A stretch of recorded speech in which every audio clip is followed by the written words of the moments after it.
رُزقت أسرة الطفل الراحل ريان اليوم الخميس بمولود جديد بمدينة تطوان، وذلك تزامنًا مع الذكرى السنوية الأولى لحادثة وفاته عقب سقوطه في بئر ضواحي مدينة شفشاون.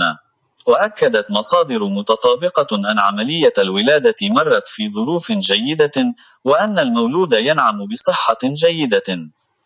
وما زالت الأم بمصلحة الولادة تحت المراقبة الطبية، حيث تتلقى الرعاية اللازمة إلى حين مغادرتها.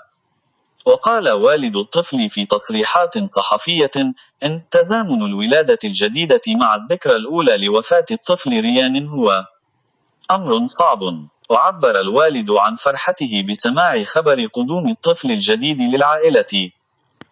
السلام عليكم، لا تنسوا الاعجاب بالفيديو والاشتراك في القناة وتفعيل الجرس ليصلك كل جديد تشجيعا لنا لنستمر بنشر المزيد إن شاء الله.